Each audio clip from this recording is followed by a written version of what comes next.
Something had triggered my mind in such a way to cause me to have a nervous breakdown while I was driving. I started to shake and cry uncontrollably. I pulled over, I called my wife, and I said, I can't do this anymore. I told her what happened, and I finally admitted that I need help.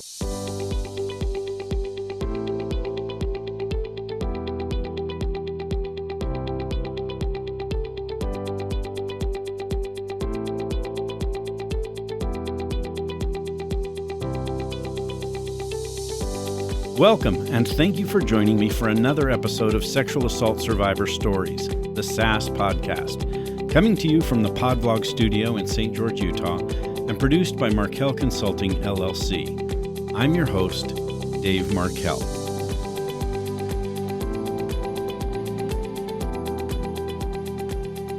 Hi, everyone. Welcome back to Sexual Assault Survivor Stories, the SAS podcast. This is episode 102. And my guest this week is Aaron Stone. Early on in this episode, I explain how I came to know about Aaron, so I won't waste any time explaining that. What I really want to do is get to this conversation because Aaron has some really important things to share. Thank you for being here to give this episode a listen. Here's Aaron.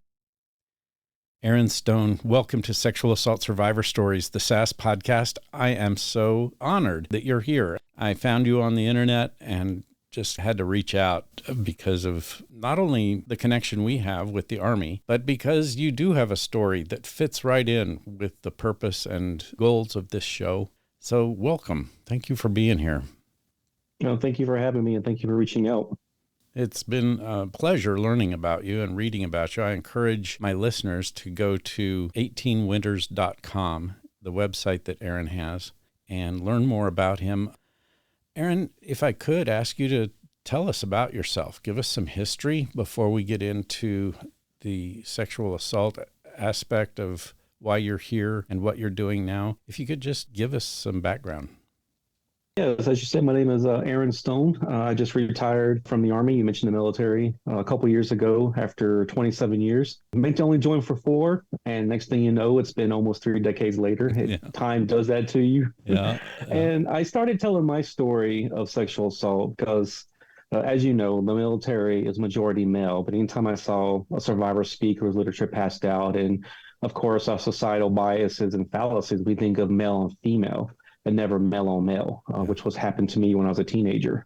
And so I decided to just tell my story because, it's a numbers game. Even though the percentages of reports in the military are female, the actual raw number of attacks are male, simply because there's just more of us. So I decided to be that face, to speak wherever I went over the last several years. Words just simply got around the Army that I was speaking, and whenever my duties allowed me to, that's what I did. I travel and speak to organizations as I do now, just to tell my story and to give others hope and courage to speak up for themselves and seek the help that they need.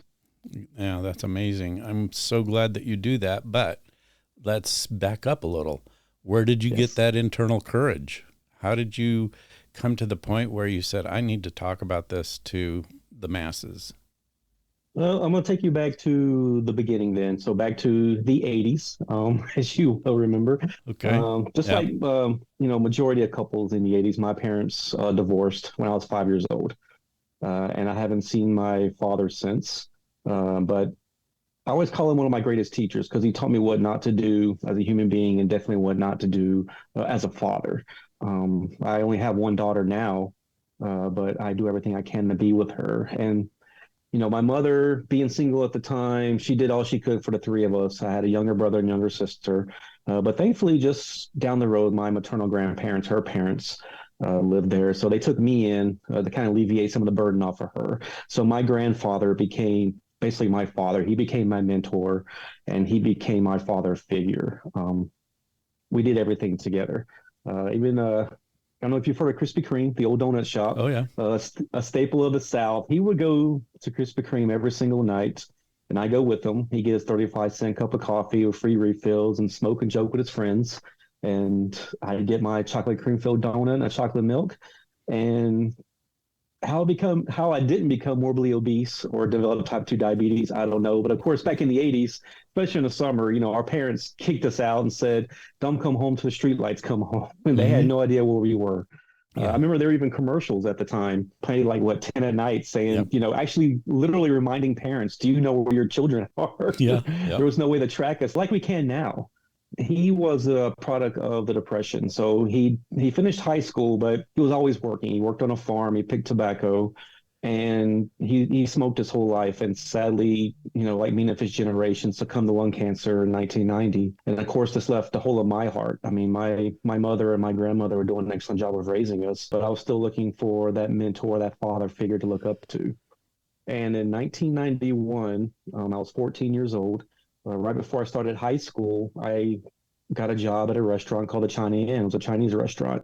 Earned a whopping $4 an hour plus tips, but that was a Yeah. lot of money to me back then, especially with a kid who didn't have a lot. Mhm. And it was there that I met a teacher in the school system. His name was Richard Pate. He wasn't in my school, but he was within the school system. He was a pillar of community. By the time that I met him, he had been teaching for 3 decades. Not only was he teaching the current generation, he taught most of their parents also. And like most great teachers, kids gravitated towards him. And I was no different.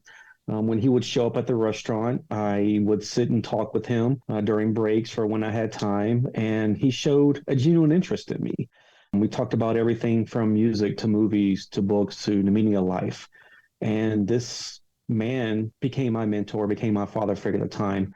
But looking back on the year that I knew him, of course, I could see now that he was grooming me because he knew that I was fatherless. I was looking for someone to look up to. He saw that I was a perfect candidate for whatever he wanted out of me. He gained my trust. He fulfilled that need that was there. And basically, he leveled the playing field. Looking back now, I find it odd that his likes and dislikes began to parallel that of a 14-year-old kid. But back then, I was just happy that someone was showing interest in me, Yeah. that, this man wants to be there for me. He genuinely cares. And throughout the year that I knew him, not only did we meet at the restaurant, I also went to his house. He wasn't married, never was, but nothing inappropriate ever happened. He sit in his chair, I sit in mine, and we literally would just talk. Sometimes we go to his back room, his little man cave, show me his latest cassette or CD, which of course is what I liked, the kind of music and genre that I gravitated towards. But he never touched me in any way. And then fast forward to a year now, August of 1992, 24 August 92 to be exact. I went to his house that morning and like I'd done countless times before.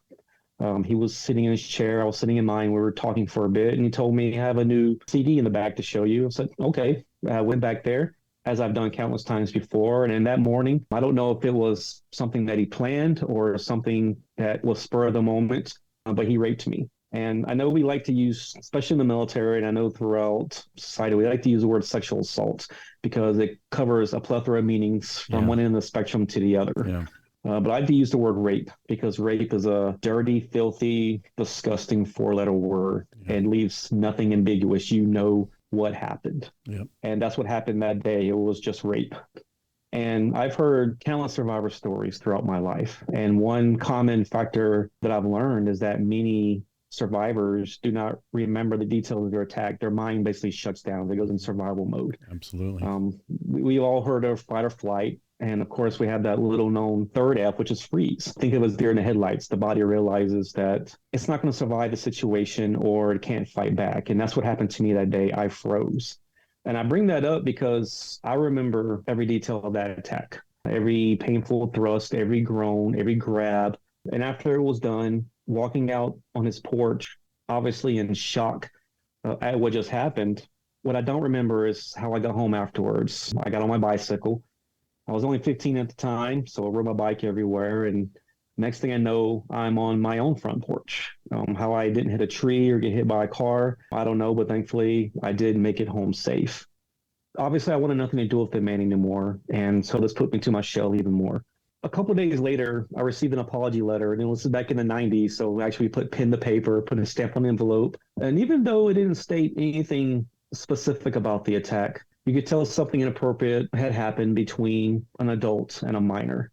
I read it once, promptly threw it away because I wanted nothing to do with the man anymore. My mom approached me with this letter. She found it in the trash can. I didn't tear it up. And she was a behavioral health nurse. She dealt with basically teenagers with behavior problems.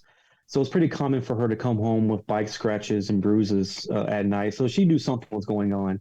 that day, shame became my main motivator through life. I was taught indirectly that men, especially growing up in the South at that time, that we don't show emotions. And if another man touches you, lays his hands on you, or in my case, rapes you, you keep it to yourself. We don't talk about this kind of stuff.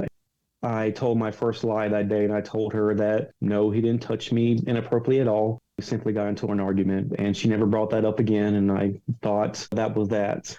I was already pretty much an introverted kid to begin with, so this put me into my shell even more. He still held that power over me, even though physically I never saw him again for over 17 years. I mean, well after high school and well into my Army career, he still held that mental power over me. I was always that perfect soldier standing in the morning because I was able to separate my personal professional life very well for a very long time. And so in the morning, I'm that perfect soldier standing tall, saluting the flag, getting ready to go for the day. But at night, I'm still reverting back to that 15-year-old kid who's crying, who's suffering in shame in his room alone. And instead of turning to drugs or alcohol, my way of coping, my way of trying to get my own power back, of trying to have control of my own body, which I haven't felt in so long, was cutting myself, my upper arms and thighs, so that when I wore my physical fitness uniform, they were covered up so no one knew. And so that went on for a very long time. For those who don't know, when I joined in 95, the military in the late 90s, seeking help in behavioral health at that time was a stigma. You were seen as the weak link, you were seen as detrimental to force. If you couldn't take care of yourself mentally, how can you take care of your soldiers or those under your charge? And obviously, this is before, Iraq and Afghanistan kicked off in the early 2000s. Like I said, I was able to keep my personal and professional life very separate. We always harped on physical fitness, keeping our physical form in shape. But when it came to the gray matter upstairs, that was up to you. It wasn't, outside help was not, for some reason, accepted. It was still a stigma. Of course, with Iraq, Afghanistan kicking off in 01, 03, respectively, as a medic, which was my job, war kept me very busy. I was rolled over in Iraq with one of the first units that went over in April of 03. And what I witnessed in combat never bothered me as much as what happened that August morning of 1992. I have held the hands of soldiers who have breathed their last. I was the last person that they saw before they passed over. But what I witnessed there never bothers me as much because we were trained to deal with that kind of trauma. No one is trained to deal with someone sexually assaulting, someone raping you. Rape is chaos. Rape is pain. It takes one's humanity away until it's almost impossible to regain. So that always stayed in the back of my mind. Fast forward now to January of 2010. I'm now married. I have a daughter who's now turning 18 in a few months. But one of the great things about my wife at the time was that when we were dating, that she told me that she herself was a victim of rape when she was a teenager living in Germany. Her dad was stationed there. A friend of her brother's had sexually assaulted her.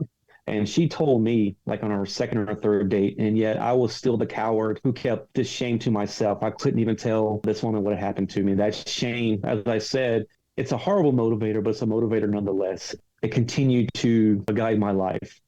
Then January of 2010, I'm driving down the street after work day, and I don't know if it was a sight, a sound, or a smell, but something had triggered my mind in such a way to cause me to have a nervous breakdown while I was driving.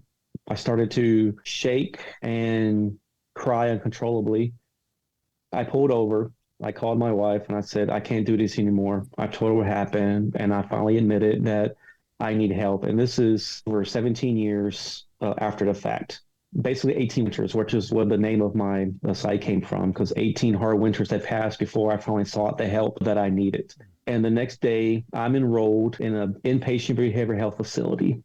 And like a good soldier, I had planned on just keeping my head down, just plowing through and getting it done. I wasn't planning on saying a word, but that morning, I told my story for the first time to a group of strangers, probably about a group of 14 or 15 people. And as cliche as it sounds, it was the weight of the world was lifted off my shoulders. I had taken that first step towards recovery after so long, almost 2 decades for it to happen. And this morning when I woke up, I took that first step again because every day survivors, we take that first step towards recovery because it never ends. It's always a continuous cycle, as you know, and it has to be worked on daily. And that's morning I took that first step. I finished the program, and a couple months later, just Out of curiosity, I researched the statute of limitations for statutory rape in North Carolina, and it turns out that there are none. And even though I had no physical proof, it was over 17 years after the attack.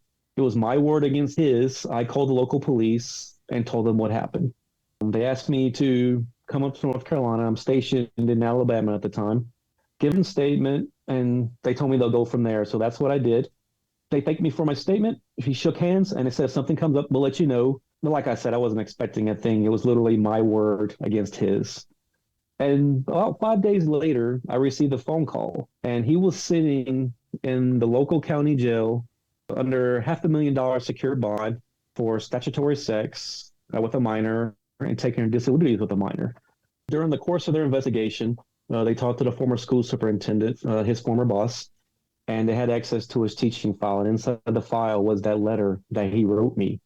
It turned out that even though I said that he didn't do anything inappropriate to me, my mom still had her suspicions. And she went to the school board with this letter. And this was, mind you, this was still way back in 1992.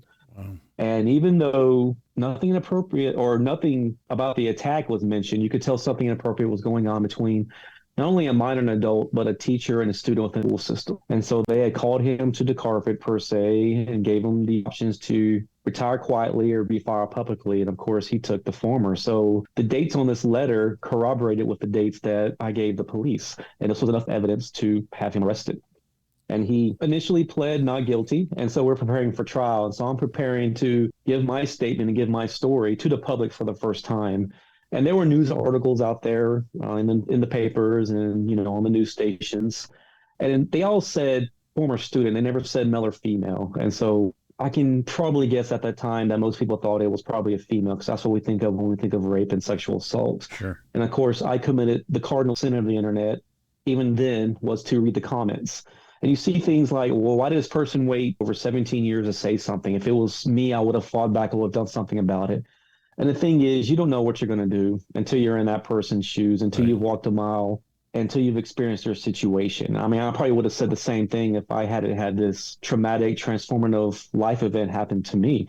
He eventually pled out. He took a plea deal, but knowing that I did my part, even so long afterwards, to put this man off the street so he can no longer assault my daughter, he can no longer rape one of my family members or attack one of your family members, it opened up a door for me, basically, and said, I can do this and I can help others because I had the courage to do so. I can inspire others to do that. And we were hoping that while waiting for trial, that when these articles are out, that after 30 years of teaching, we're hoping that maybe other students or former students will step up and say, well, he did this to me also, because the odds are, after 3 decades of teaching, I wasn't the only student that he assaulted or raped or molested, but sadly, no one else did. And so this tells me a couple things. One, maybe I was the one unlucky one, or maybe that people were afraid to speak up and say something because he was a pillar of the community, and sadly, they are still out there suffering as I did for so long. And so I started speaking in the military just because I wanted to give men the moral courage to speak up, because we always harp on, we're going to do the hard right or the easy wrong. We're going to speak up against the injustices of others. Yet it's so hard to see these days, because when a survivor speaks up 20, 30, 40 years later, decades after attack, what do we do as a society? We mock them, we ostracize them, we put them down, we don't believe them, we victim shame. Why were you wearing that dress at that time? Or, why were you drinking when you're only 18? Or as in my case, why were you in that man's house by yourself, as if it was my fault that he attacked me? And that's what I thought for so long that it was. I allowed him to do this because I was 15. I should have been able to protect myself, but you don't know what you're going to do into that situation. Of course, when survivors see that society mocks or ostracizes survivors, they don't want to speak up anymore. They see what happens to them. They don't want to stand up and do the right thing because they don't want to lose their livelihood. They don't want themselves to be mocked. So they sit down, they shut up and color, and they do what they think is best for them and their family because they don't want the same to happen to them. And that's what I'm trying to do now, is encourage others to gain that moral courage, to create a climate and culture in which when people speak up, we believe them. We let them tell their story without judging them, without ostracizing them, without saying that, well, this guy wouldn't do this to you because he's a perfect soldier, he works great, or he's a national leader. We don't do that to them. I want survivors to know that they're not alone, that we do believe them, and that there's help out there for them, especially male survivors. It's a culture change that's going to take a while. I realize that it's like the Titanic, it's not going to turn on a dime, but every person that I reach, as cliche as it sounds, is verification for the work that I do to help them put them on the path from victim to survivor to seek the help that they need and basically ensure that they know that they are never alone. Wow, Aaron, I am so thankful for the work that you're doing. And before I go any further, I just want to extend to you my sincere empathy and sorrow for the experience that you went through back when you were 15 years old with that teacher. Your story is amazing. You tell it very powerfully and you're very articulate with it. It means everything to me that you are willing to do this. And it parallels exactly with this show and what the experience is of others who've guested on this show. Because of my experience as both a detective and a trainer consultant, I, of course, have run into hundreds of people who have heard my presentations or heard my own personal story of sexual assault and then said things that they admit they've never said before to anyone. They'll come up to me on break. They'll come up to me on lunch. They'll come up to me whenever they can. And I'm guessing, Aaron, that same kind of thing has happened with you, that victims and survivors have approached you. Yes. Talk about afterwards, that. After I speak, I always ask for questions in public. I always get a couple, but afterwards, when everyone's left the theater, there's always a few that come up to me and they start telling me their story. Either something happened to them or a family member. And I am the first person that they talk to about that. Right. And I'm not a therapist in any way. I'm not trained to deal with other people's trauma like that, but I am happy that I've become a conduit for them to speak to, that I've given them the courage to say something, because I know if they'll talk to me, they'll go and seek the professional help that they need. Even afterwards, just weeks and months later, I'll receive an email or message from someone saying, I'm thanking you now because you are the reason that I am seeking help. This happened to me or a family member so many years ago. I was confused. I didn't know where to go or what to do, but because of you, you gave me the courage to speak up. And I'm a realist. I know that 95% of the people that I speak to in a room are going to walk out of that auditorium and not remember me ever again. But it's that 5% that I'm reaching that reach out to me and say, you know what?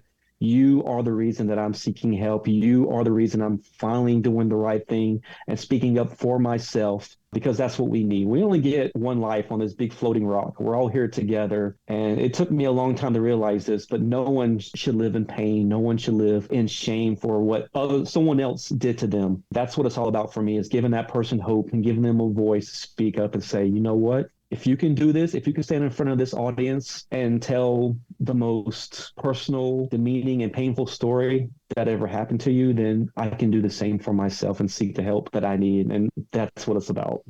And I appreciate that more than you know, because like I said, that parallels right along with what not only my work is, but what this podcast is about. It's why you're here.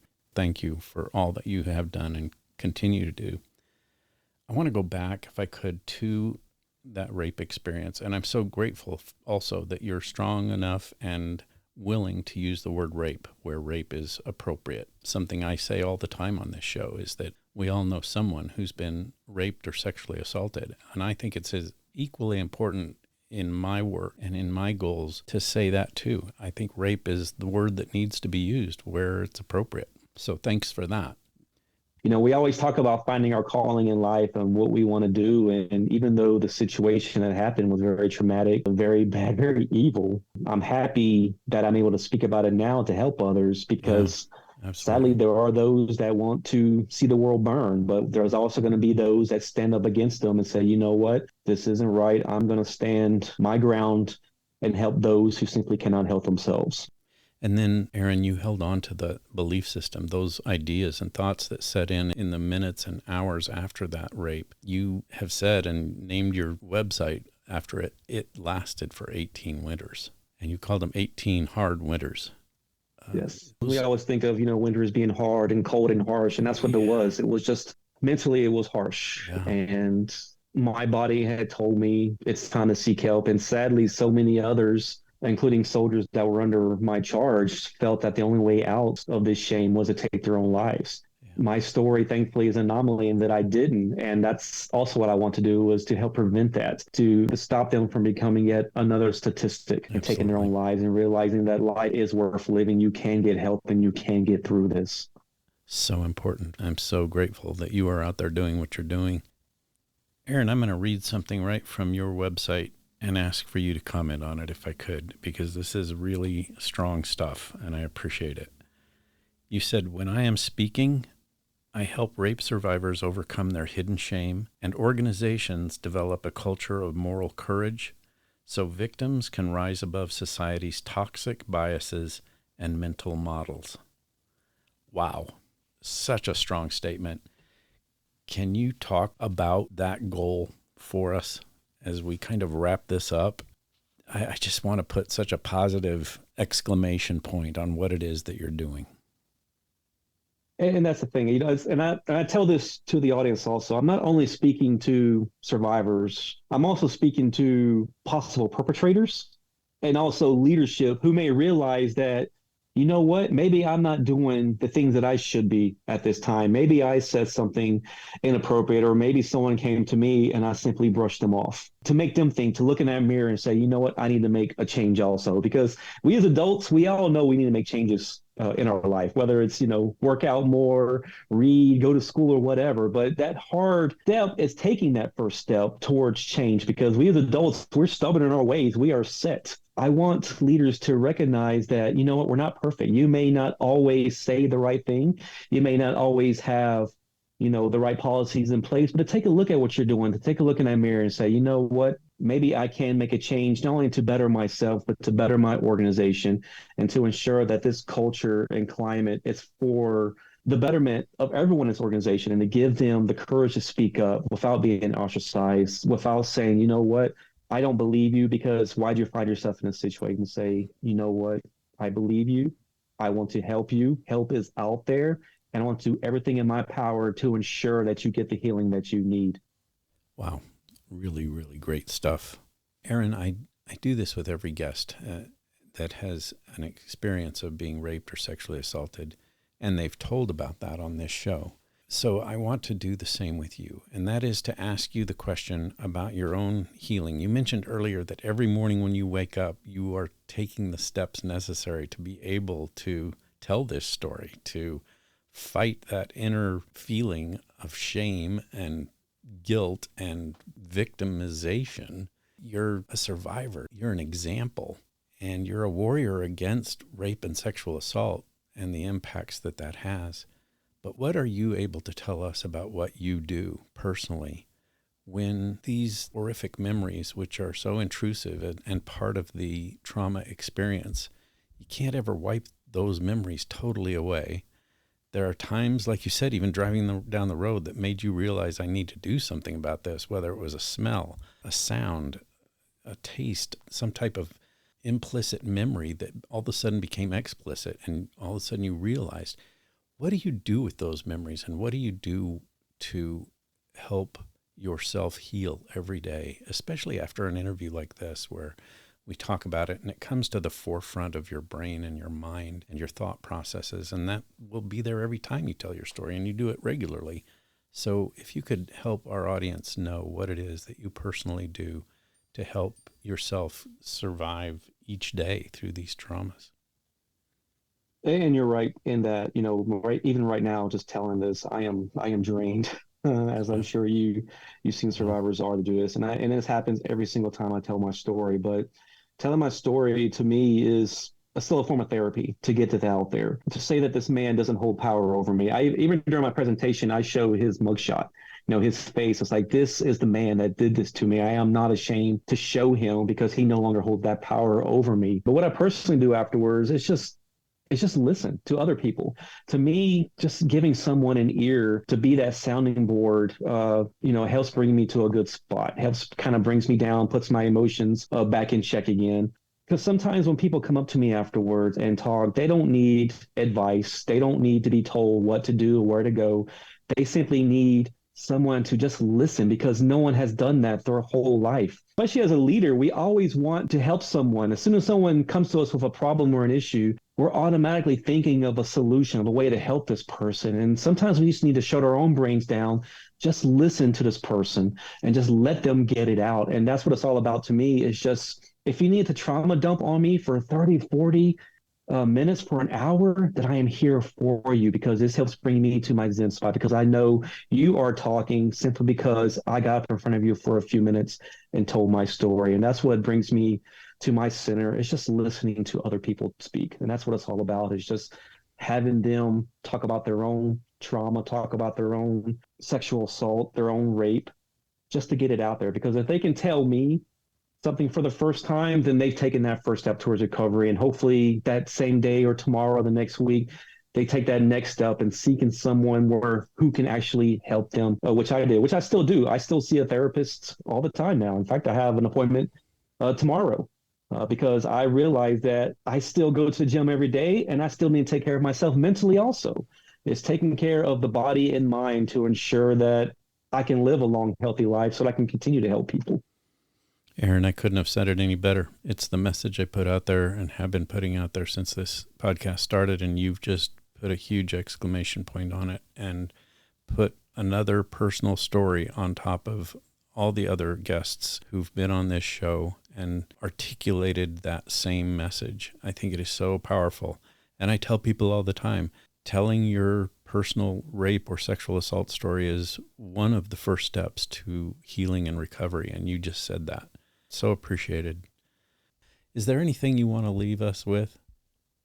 Well, you mentioned you yourself, having listened, and I like to tell those that are there helping others, the victim advocates, the medical professionals that deal with seeing these survivors, sometimes multiples a day, to ensure that you take care of yourself also, because you don't realize that even though you personally don't go through this situation, just hearing it day after day puts a toll on your body. And sometimes people neglect themselves, especially those of us in the healthcare field. I mean, we're the ones who take care of ourselves the least, telling others to don't do this or that while we do it ourselves. We're the biggest hypocrites. But to ensure that they take care of themselves also, because they are the true heroes in this field, ensuring that the survivors, that those former victims get the help that they need, and they're with them every step of the way. And my hat goes off to them, and it goes off to you for what you've done, because if it wasn't for you, then we'd have no one to speak to. We'd have no one to see on a weekly, monthly basis. So my hats are off to you, and thank you, sir, for everything that you've done. Aaron, thanks for saying that. It means the world to me, and it is fuel to keep this podcast going. So thank you for saying that. And thank you for your words of encouragement to those who are doing this on a day in, day out basis, because hearing about trauma is what we call vicarious trauma. It's cumulative. You're right. If you don't take care of yourself, there's going to be damage to those who are trying to help others, and doing what you need to do to take care of yourself is vital. So thank you for bringing that up. Thank you for saying it. Aaron, I can see from my short time with you that you have so much more insights and information that would, I think, be helpful to this audience. I'm wondering, would you be willing to come back on this show sometime within the next several months and talk to us some more? That would be amazing. Yeah, I would love to. Just let me know, sir, and I will be there. That's great. And you don't have to call me sir. I know it's a habit. That's not only the military, that's the old Southern thing in me also. I call 20-year-old kids sir and ma'am. Yeah, so. Exactly. I hear you. I know where you're coming from. Aaron, this has been fantastic. I really appreciate your time, the effort, the energy, and the emotions that you've shared with us, and I know have taken a toll just on telling it like you just said. But do take care of yourself the rest of today, and thank you so much for being here. Thank you for having me. That does it for another episode of Sexual Assault Survivor Stories, the SAS podcast. I want to extend my deepest gratitude to Aaron Stone for joining me and sharing his powerful story. His courage and openness were truly inspiring, and I hope you found his insights as impactful as I did. I'm eager to hear your thoughts on Aaron's story and how it resonates with your own experiences or understanding. It's through these shared narratives that we can all find strength and support in our healing journeys. A heartfelt thank you also to everyone who helps spread the word about this podcast. Your efforts are crucial in bringing these important stories to light. To continue supporting victims and survivors, let's all commit to start by believing. and offering support when someone reaches out with their own story, because we all know someone whose life has been impacted by rape or sexual assault. Don't forget to subscribe to and rate this podcast. Your feedback is invaluable and helps us grow. Join us next week for another episode when another brave guest will share their story. We'll see you next week.